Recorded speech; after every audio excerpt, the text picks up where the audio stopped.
Bloomberg Audio Studios. Podcasts, radio, news.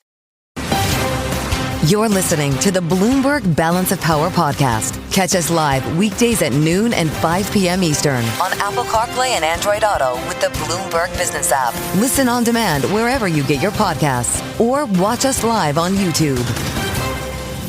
I'm Joe Matthew in Washington. This is Balance of Power, the Monday edition, with a very busy day at the White House today, starting earlier with a news conference that we brought you live on Bloomberg. Now, of course, the president of South Korea bringing forth a number of issues, as I said, and answering President Trump's concerns that he expressed earlier today on social media, having said on Truth Social that he understood there was a purge or revolution that was going on in South Korea.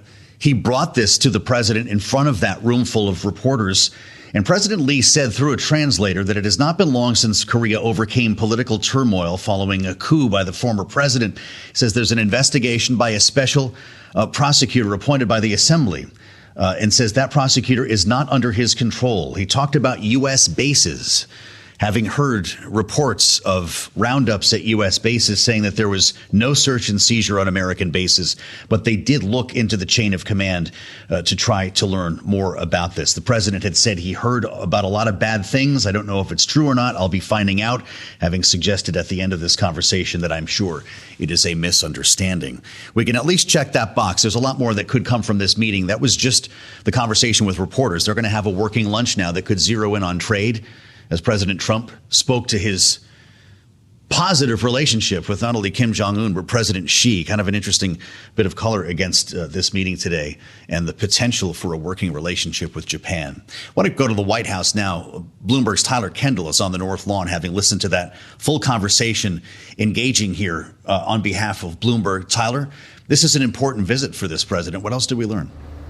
Yeah, hey, Joe, an incredibly high-stakes visit, and as you outlined, it was a relatively friendly welcome for the South Korean president, given the stakes ahead of this and President Trump's previous comments on Truth Social. The president said that he thinks the alliance between the U.S. and South Korea is great and that the country's relationship is warm. He even perhaps joked that the South Korean president and himself can travel together to China to meet Chinese President Xi Jinping. Of course, that did appear to be a joke. It was met with laughter in the room, but it does, of course, underscore really the heightened geopolitical ties here, how important an alliance South Korea is when it comes to the U.S. and countering tensions in that region. I will point out that President Trump confirmed that he would like to attend the APEC summit in South Korea happening in October, and I bring that up because it has long been speculated that that could be the potential site for a Xi-Trump meeting, just continuing here when it comes to President Trump's comments around China, also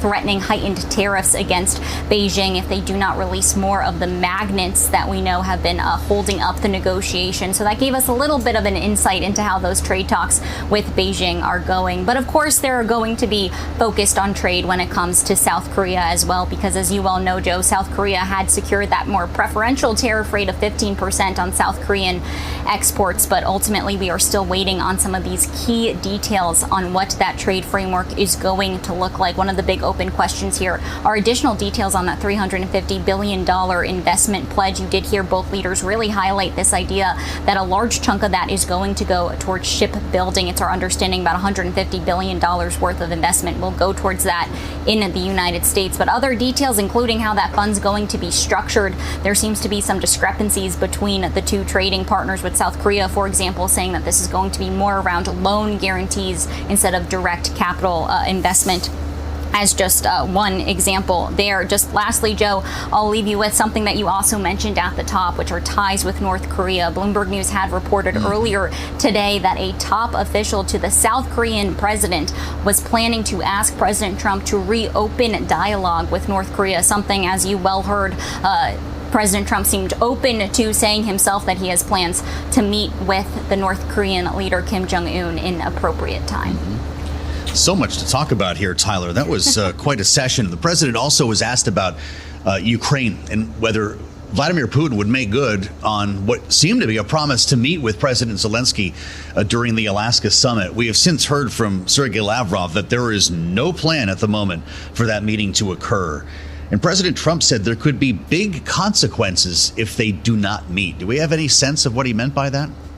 So this is actually a message, Joe, that President Trump had reiterated from last week. He had threatened last week that there would be big consequences if a bilateral, then trilateral meeting did not happen. And he said that that could take the form of additional economic sanctions. But he also said last week that this could take the form of the U.S. just doing nothing, stepping back and saying that it is up to you to figure this path forward, because we heard the president say what we have often heard, which is that it takes two to tango, in his words, when it comes to these negotiations. And he's really urging Russian President Vladimir Putin to come to the negotiating table. We know that a big sticking point here does appear to be those security guarantees, which was a huge focus of our discussion last week when we saw half a dozen European leaders descend here to the White House and try to show some sort of forward progress towards any sort of a deal for peace in Ukraine. Our reporting indicates that the Kremlin is now asking to be directly involved in what those security guarantees are going to look like with Ukraine, which is obviously problematic for those talks going forward. So President Trump now threatening big consequences if they do not come to the negotiating table. We're going to have to see what that timeline looks like. He's floated a couple of weeks, a couple of times, but at the end of the day, we're probably looking at perhaps some heightened economic penalties. Whether or not that sanctions remains to be seen. All right, Tyler. Tyler Kendall on the north lawn of the White House. We're always better having her there, and I appreciate the update, Tyler. We could have talked about 10 different stories, but that's the way these things go when you bring in the press corps, and nice to see them all in the Oval Office getting answers to questions here live on Bloomberg. Stay with us on Balance of Power. We'll have much more coming up after this. You're listening to the Bloomberg Balance of Power podcast. Catch us live weekdays at noon and 5 p.m. Eastern on Apple CarPlay and Android Auto with the Bloomberg Business app. Listen on demand wherever you get your podcasts or watch us live on YouTube. Talking policy that impacts the markets on a daily basis. Of course, that includes Jackson Hole as well. And today's market is a far cry from what we saw on Friday. Remember the good feels on Friday? We went sliding into the weekend feeling great. Maybe we'd set a new all-time high today because this is the pivot, right? Jay Powell finally said it at Jackson Hole. Fed meeting next month.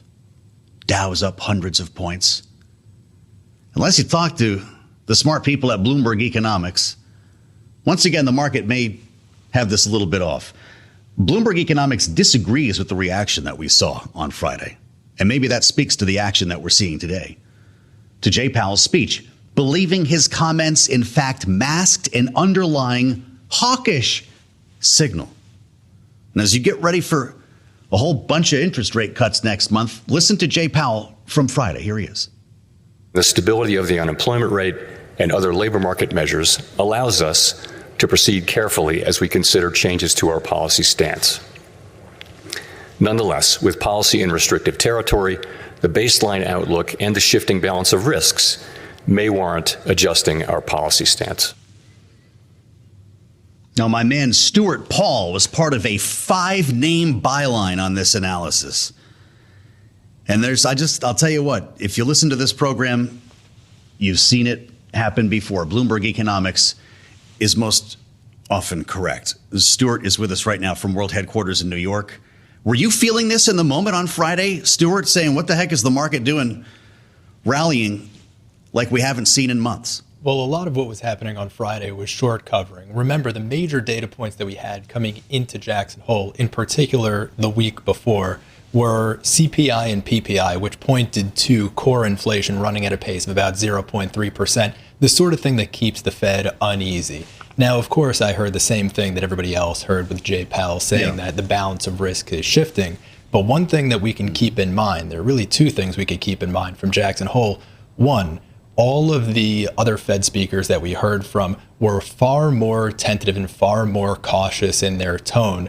One, saying that we have a lot of data that we need to see before the September meeting, and two, signaling that there likely won't be consecutive cuts that follow, even if we do see a cut in September. And the second thing I want to flag is that a rephrasing in the monetary policy framework from the broader Federal Reserve was much more hawkish. It faded the idea that the Fed needs to respond to undershooting on the employment side of its mandate. Mm-hmm. It adjusted some of the phrasing around how it would respond to persistent undershooting on the inflation side, and instead it said it would not overshoot on inflation in response.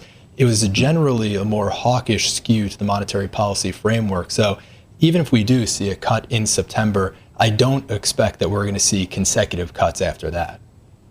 Which is exactly what the market was hoping for, right? Maybe we see 2 or 3 by the time it's done.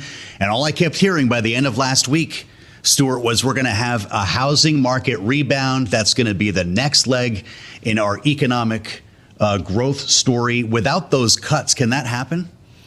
I think that the housing market is actually relatively well insulated from the effect of restrictive monetary policy. It's actually really interesting that prospective buyers, yes, are being hurt a little bit by elevated mortgage rates, but mortgage rates are going to prove relatively insensitive to interest rate cuts. The Fed controls short-term interest rates. Mortgage rates are benchmarked based on the 10 and 30-year bond. If the Fed starts cutting rates too quickly, we'll actually see mortgage rates and long-term interest rates rising as inflation expectations rise. So I wouldn't turn to the Fed for hope that we're going to see a supercharged housing market. Instead, and also considering some of the data that we just heard from Charlie Pellet, I think that the housing market is going to continue facing headwinds. Home builders are bloated with inventories that could satisfy 9.2 months worth of sales at the current pace of new single-family home sales, and home prices are going to continue facing headwinds from there. I think that if we do see interest rate cuts, I think that there's actually going to be relatively little economic consequence in the near term. Interesting, as always, to spend time with Stuart Paul. Stuart, thank you so much, and find his work on the terminal and online. Bloomberg Economics U.S. economist Stuart Paul. We're a little over our skis when it comes to the Fed.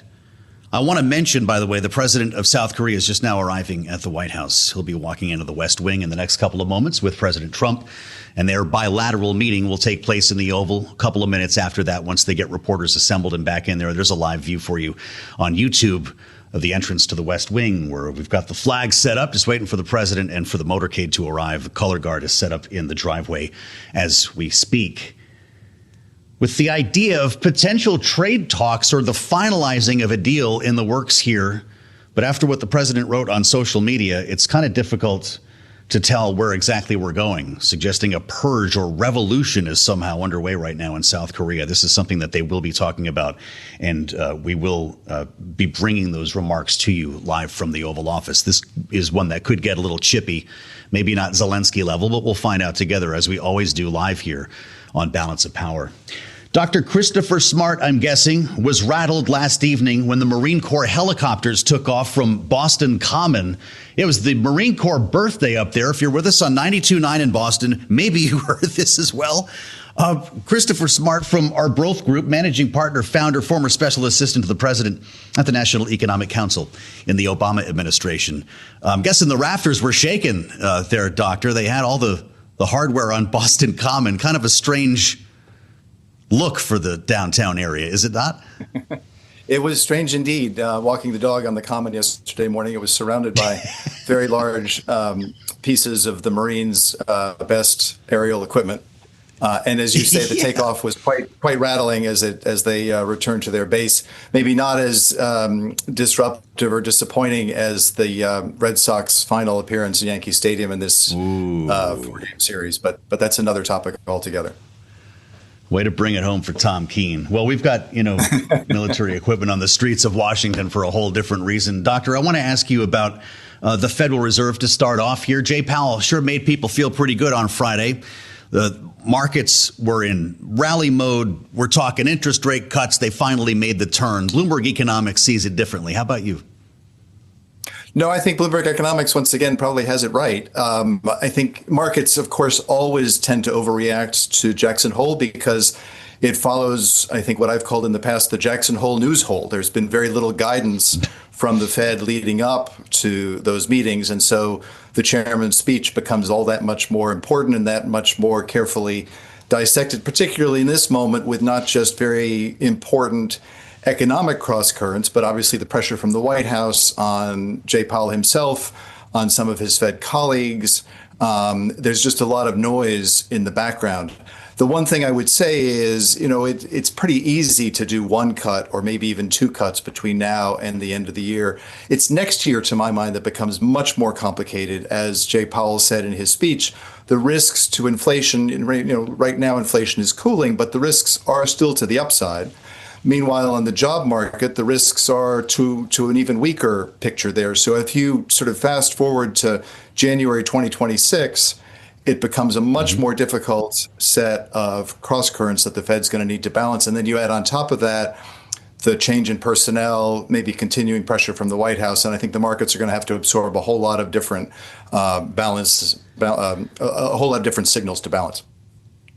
Curious your thoughts on the framing that we're hearing from the White House and the president's economic advisors when it comes to a data-dependent Fed, which is, of course, a cliche that you hear all the time in financial media. Well, Fed's data-dependent. Check back at the next meeting. We don't know. But in this case, the White House is suggesting that data-dependent is the reason why Jay Powell is, quote unquote, too late, as the president calls him, that, in fact, it should be a visionary Fed chair who's trying to be ahead of the curve. What is your thought on that? Well, there is no Fed chair who wants to be behind the curve. I think that's pretty clear. Of course. And then, you in the news business will recognize that there's just a whole lot of data and facts out there. And the trick is to edit out and choose the most important and the most salient data and headlines and developments. And I think that is Christopher, we're just seeing a live view of the president of South Korea, forgive my interrupting, entering the West Wing with President Trump. We'll let you continue your remarks. They're going to head down the hall toward the Oval. When the reporters get inside, we'll bring you with them.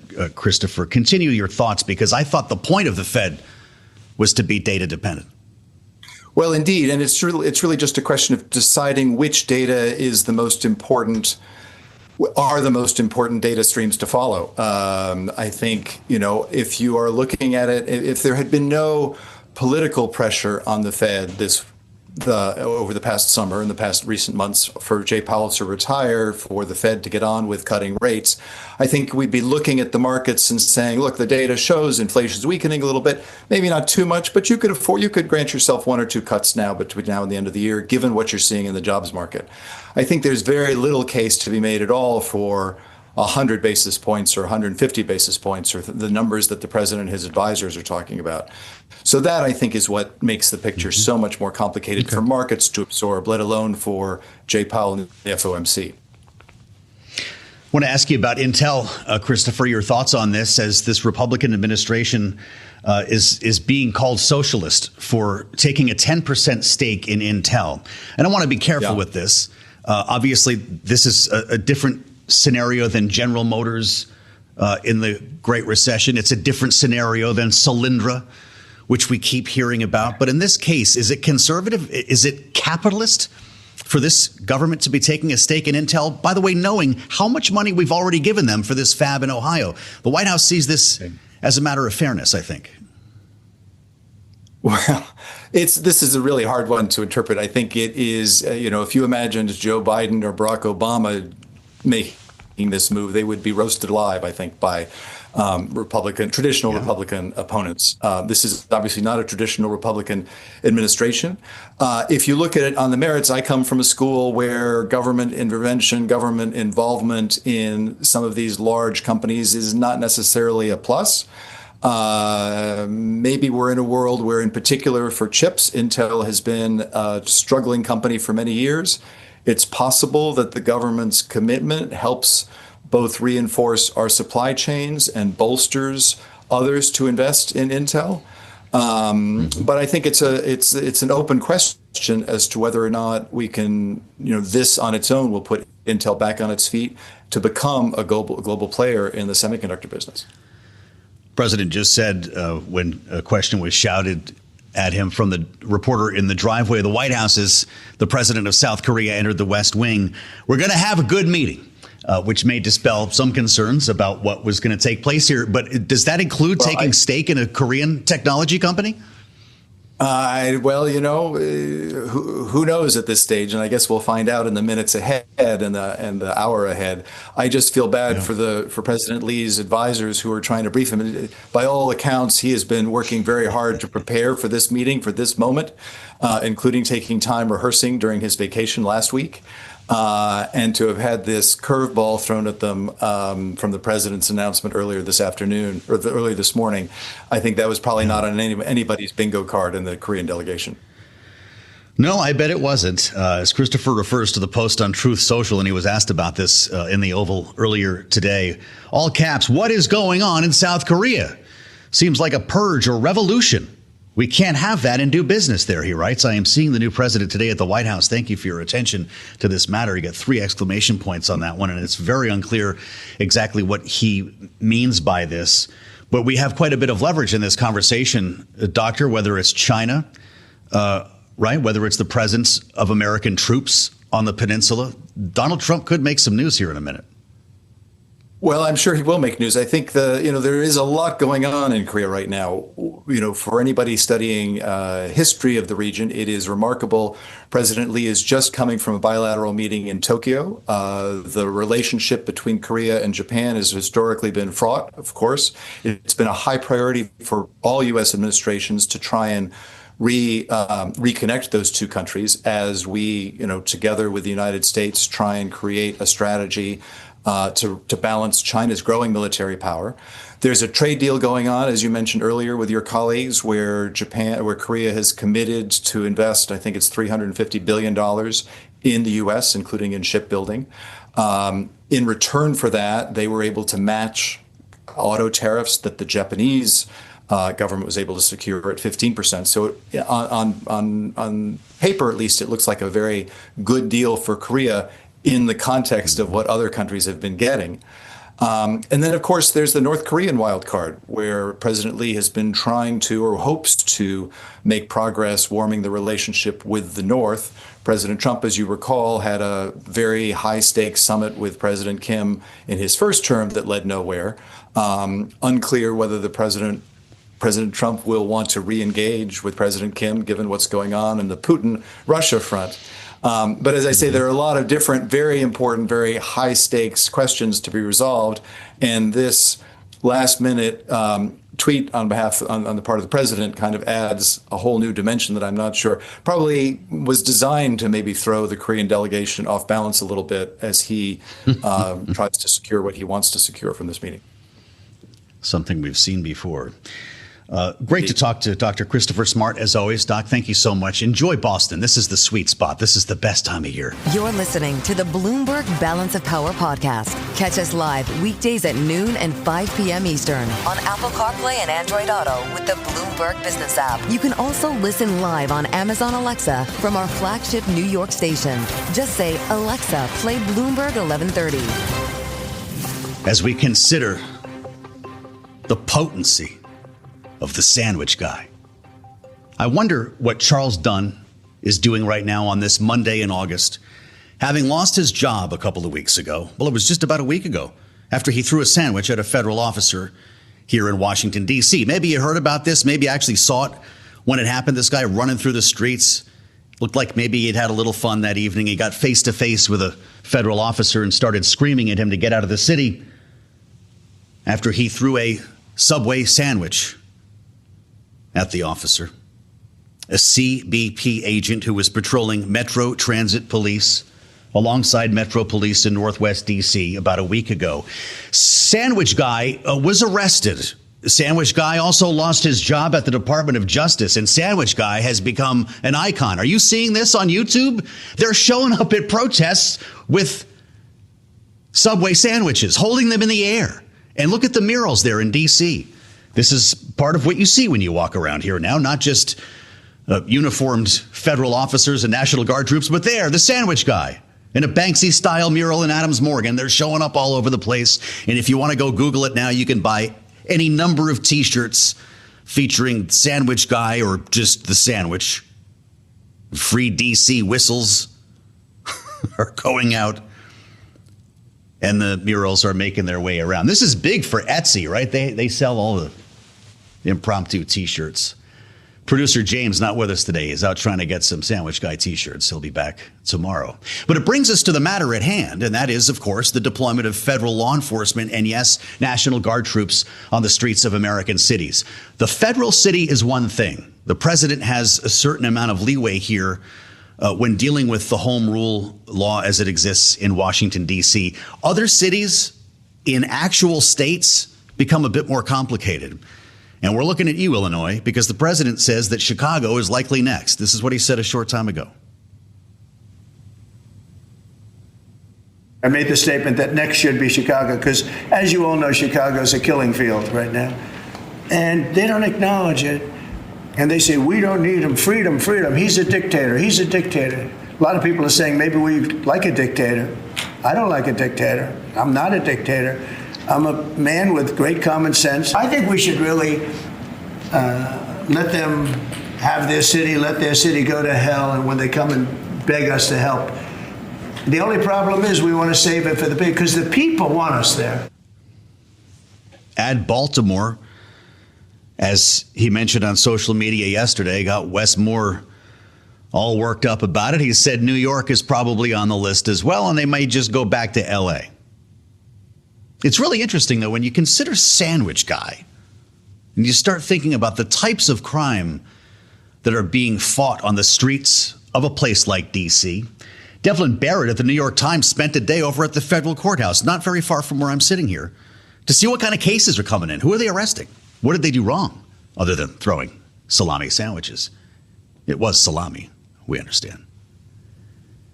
Quote, one man had been arrested over an open container of alcohol. Another had been charged with threatening the president after delivering a drunken outburst. And one defendant's gun case so alarmed prosecutors that they intend to drop the case.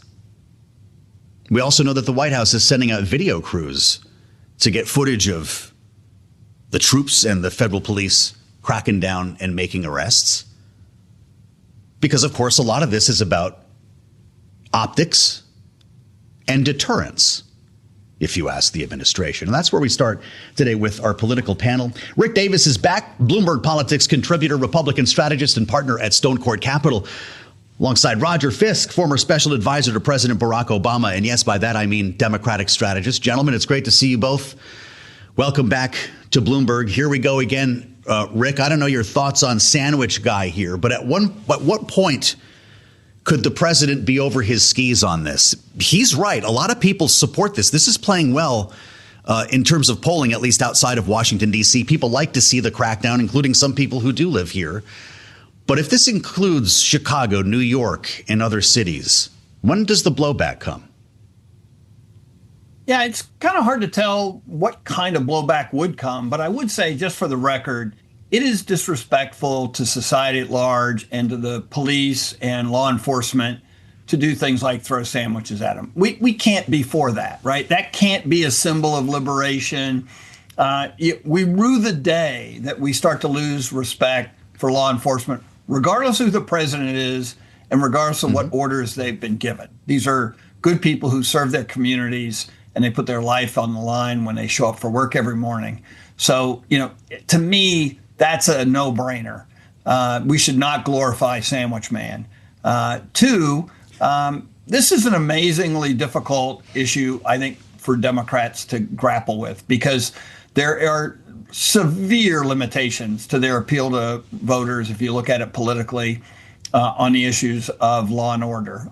It's been a major bone in their contention, second only maybe to immigration, and no real work has been done, from what I can tell, to try and firm up post riots of 2000 their position on law and order. And so Trump is having a field day with this. One, let's assume that he actually believes that there's federal intervention can help save lives and make communities peaceful. That may be a big give, but let's just take it for a second and say, why in the world do you want to make it a political issue if you're a Democratic governor or mayor of a big city? You got to find a way to manage it. And actually, I think Mayor of District of Columbia has done a pretty good job of that. But Democrats writ large are going to be faced with this issue in the midterm elections They've mishandled it in the past, and they got to find a new way to approach it, just like immigration.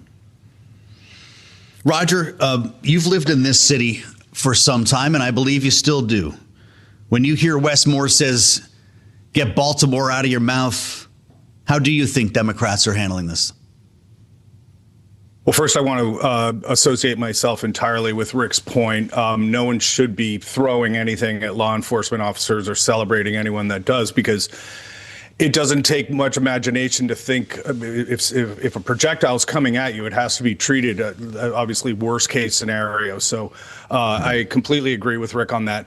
I do think in the last 10 or 15 years, and it dovetails with immigration as well, that Democrats have missed the mark on crime when it was actually something that they pulled very well on in the 90s. Specifically the welfare reform bill of 96 and some of those things that happened during the Clinton reelect that helped him pivot back towards the center. That's the genesis of the modern community policing grants and things like that have long since petered out, by the way. But and Joe, the premise of your question is absolutely right, which is Democrats need to thread this very, very carefully, because they need to come off as engaged and aware and acknowledging that crime is an issue for those suburban swing voters, but then they can't lean into it so much that it can be portrayed as the backlash that President Clinton got and Secretary Clinton then paid the price for in her presidential campaign, which was a perception on the part of minority urban communities that they had gone too far. So this is going to be difficult, and it's going to require much more art than science.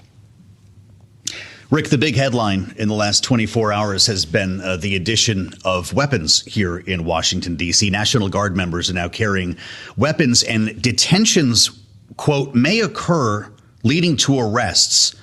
A statement from the administration over the weekend, which may confuse the involvement of the military here on city streets. But they're carrying M4 carbine rifles, M17 pistols. Should this be a big deal? Is this a cause of concern for you, or the National Guard should be carrying guns? That's what they do. Well, that's what they're trained to do. And so anytime you deploy National Guardsmen, you are deploying people who are trained in the use of those weapons and are used to carrying them, right? It's actually a bit of a duck out of water, if I could say that, to have them on the streets of Washington fighting crime without the ability to protect themselves. That being said, I thought even a bigger issue was the president's executive order on creating a specialized unit within the National Guard that would be used for these kind of urban operations. And that creates sort of a permanent capacity, not just one of these one-off things. We're going to send 100 troops to L.A., a couple hundred to Washington, D.C., more to Chicago. This would actually create a training and command structure around the use of National Guard's people in urban environments. And so the exception now will become the rule. But the really interesting thing that he indicated today, as it relates to our earlier conversation, and Roger, I think, was spot on with the Democratic political conundrum on law and order, is, maybe we ought to have Congress vote on this, right? Because what he wants isn't to pass that bill. He probably has authority to do it as president. He wants Democrats to vote against it going into the midterms. And I thought that was a pretty shrewd move on his part. Well, if that's the political construct here, Roger, Democrats have a lot to think about. I will note, as CBS wrote as well, following some of the National Guard troops around to see what they were doing, seen in many cases with sidearms as they were patrolling at Union Station, the big train station here near the Capitol. Some troops have fed squirrels, it says. One Guard member helped a woman carry her belongings down the stairs in a train station. Others have been seen taking photos with passersby, standing around, chatting, drinking coffee, talking with tourists. Roger, does that reinforce the idea that this is in fact about optics and not about law enforcement? Well, the whole idea that they're parked down along the mall, I guess policing how much ketchup people put on their hot dogs and things like that seems to be a waste of time. If only there was a Department of Government Efficiency that could look at this kind of usage of manpower and equipment. I want to touch on one element of Rick's answer and your question about being armed, because it's a deadly serious one. No one questions that the National Guard is trained in the use of their firearms, but what they're lacking is, and one of the big emphasis in urban policing now, is developing the skills to de-escalate situations. So a lot of what police officers focus on now is keeping things from a boiling point, trying to bring in a female officer if it's a domestic situation so that they can split a husband and a wife and get them comfortable talking to the law enforcement officers that are trying to intervene. All these things that are based on de-escalation, search and seizure procedures, all these different things that the National Guard is not trained to do. And we have a tendency in this culture, we do it with nurses, we do it with teachers, and we do it with cops, is to put people in situations where they're not trained to either be a mental health counselor in schools or a first responder for a teacher or any number of things. And I don't think that we're putting the National Guard in a situation where they can actually exercise their skills, because they're not necessarily trained to do anything other than go straight to that worst case scenario, which is when a weapon does need to come out. So largely, I think it's performative. I can see, obviously, the political benefit that the president is reaping from it. But similar to almost his tweet about the South Korean president, one wonders kind of what is the framework here? What's the end game? What's the life cycle of this? And all of this remains undefined. Is it a month? Is it a year? Is it 5 years? Like, how long does this go on? And those are the things that I think reflect the lack of a programmatic policy core to him as an individual and the administration writ large. A great conversation with Roger Fisk and Rick Davis.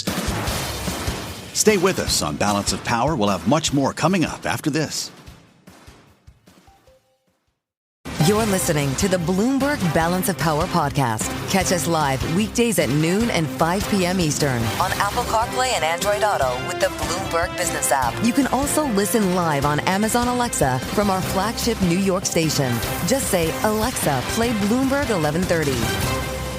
We've been spending time listening to the president here. Got a little bit off course in the conversation that we were having on Balance of Power, because you never know what's going to come up in the Oval Office. But as you heard him professing the power of American energy when asked about a potential deal involving LNG with the South Koreans, he talked about oil and gas in particular. But there, of course, remains a massive need for electricity, electric power, renewable power, dare I say, as data centers sprout up out of the earth like weeds in this country. Enter Governor Spencer Cox's Operation Gigawatt. If you were with us a couple of months ago, you've actually heard about this project that aims to create a consortium and an ecosystem that will eventually bring more advanced nuclear power to states like Utah and other states throughout the West. Operation Gigawatt to identify and assess sites for a potential advanced nuclear plant. And they want to have that sited and chosen by the end of this year, by the end of 2025. So construction can begin in the year ahead. You heard our conversation with Governor Cox and the CEO of Valor Atomics. And we have a different individual from that future ecosystem who is with us today alongside the governor. First, let's introduce Spencer Cox, the governor of Utah. It's great to see you again, sir. Welcome back to Bloomberg TV and radio. And Chris Levesque is with us as well, the CEO of Terra Power, which is working on an advanced nuclear reactor that would be sited in Utah. Gentlemen, I'd like to ask you both about how all this is going to work. And Governor, why we're in fact adding another name to this list. What does this mean today to reaching that new level of power in Utah? Well, you set the table very well. Operation Gigawatt is about doubling the energy production in the state of Utah, something that we need. If you care about economic progress in our country, if you care about national security, and if you care about just prosperity in general, we have to, and the environment. If you care about the environment, you have to believe in nuclear power, and we do. And so we are setting up that ecosystem so that the private sector will have the opportunity to bring the latest inventions, to bring the best technology to bear.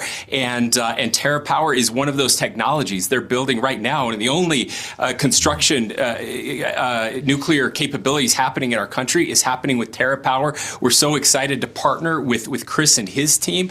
And we truly believe that what President Trump has been talking about in the Oval Office today is going to happen right here in Utah. Chris, I'd love to hear about what you are working on at TerraPower, because it's a little bit different than some of the other nuclear technology that our viewers and listeners are probably used to. Natrium reactors are your specialty that use liquid sodium instead of water as a coolant. Does that make them safer or more dangerous? Well, it certainly makes them safer and more economic as well. Thanks for having me, Joe. And thanks to Governor Cox, really, for your leadership with Operation Gigawatt. And of course, we already heard that the Trump administration is providing very strong support for nuclear and advanced nuclear energy, which is the form that Natrium takes.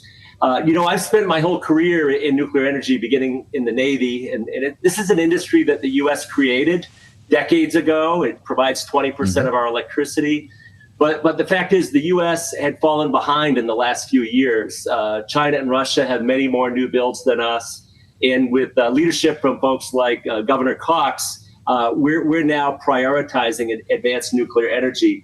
And it is very important for us to move to new technologies like the Natrium reactor, because they will be cheaper and safer than today's plants. Today's plants are quite safe. But if we look at a massive upscale, it's really important for us to move to the new technologies. China and Russia certainly are. The Natrium reactor, it's still a fission reactor. We break uranium atoms to release a lot of heat and boil water to make steam and drive turbines to make electricity the old-fashioned way.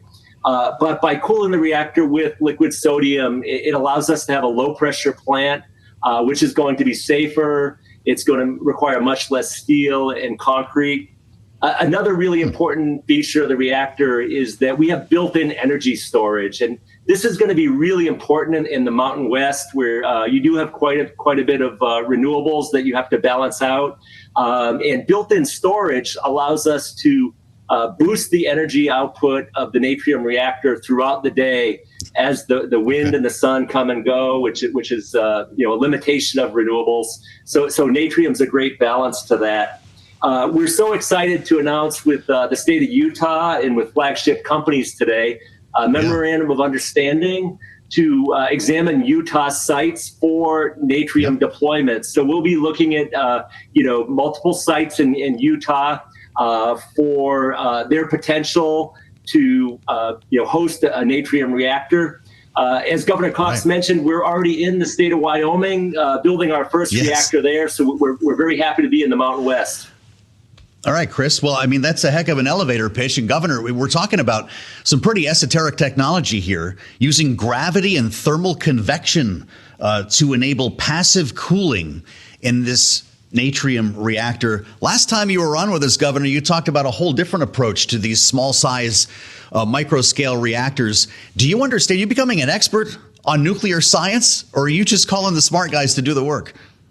Well, a little bit of both for sure. In fact, just last week I was at MIT with one of the nuclear physicists there, having these very conversations, and that's the thing. We're betting on all of these technologies, and truly, as Chris mentioned, the United States did lead the world when it comes to nuclear technology, and then we made a very bad decision. We decided basically since 1975, the year I was born, that we weren't going to bet on nuclear. The rest of the world has moved ahead of us, and that's a huge mistake right now as we are in an energy arms race. You mentioned the data centers and AI arms race, and we have to win. We can't lose this one, but we don't have to compromise on safety either. We can do both of those things. And the way you get better with this technology is to start building it. That's what we haven't been doing over the last 50 years, is actually doing the thing that we know we can do. We have the best scientists, we have the best innovators in the world, and Utah is betting on them, and the country needs that desperately right now. Really interesting. Chris, let's say you get a site by the end of the year. That's your plan by the end of 2025. How long would it take to have a Natrium reactor up and running? Yes, Joe, we could mobilize a site shortly after that because we've made a lot of progress with the Nuclear Regulatory Commission in licensing that first plant in Wyoming. Then we're looking at about a 3-year construction duration for natrium reactors, which is much shorter than today's technologies that require all of the steel and concrete. So it's yet another reason for us to move forward with advanced technology.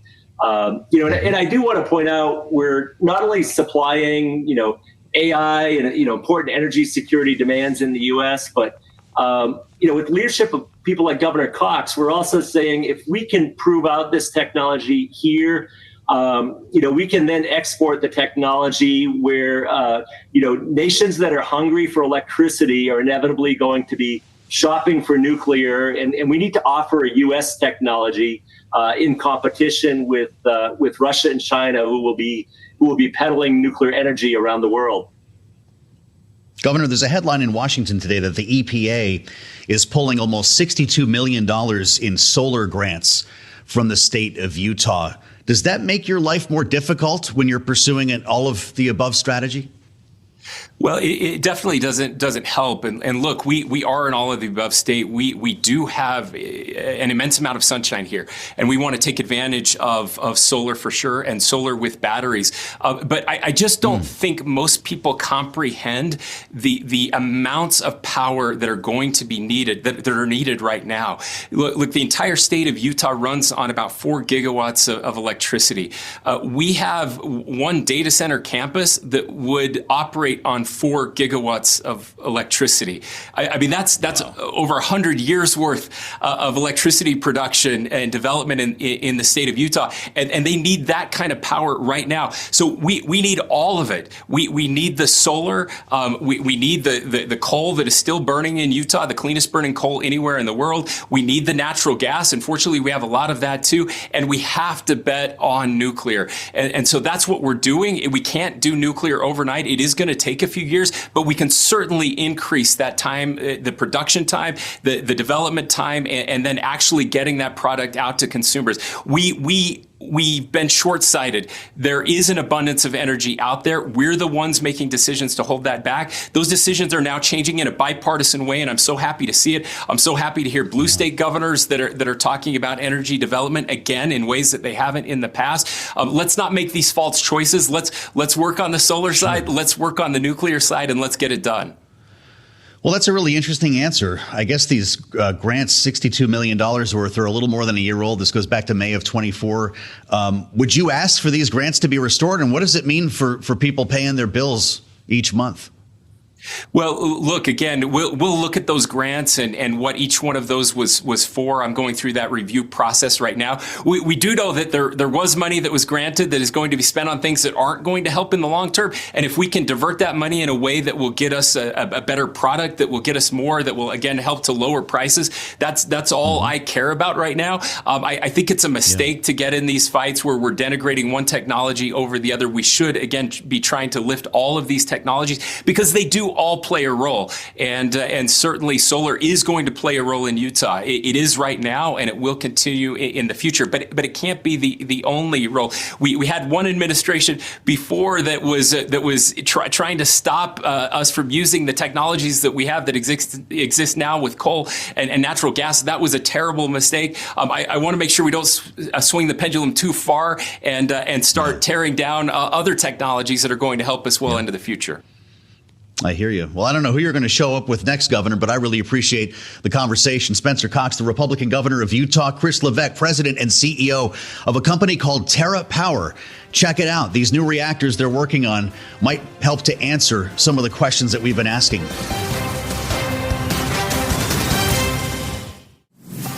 Thanks for listening to the Balance of Power podcast. Make sure to subscribe if you haven't already at Apple, Spotify, or wherever you get your podcasts. And you can find us live every weekday from Washington, D.C. at noontime Eastern at Bloomberg.com.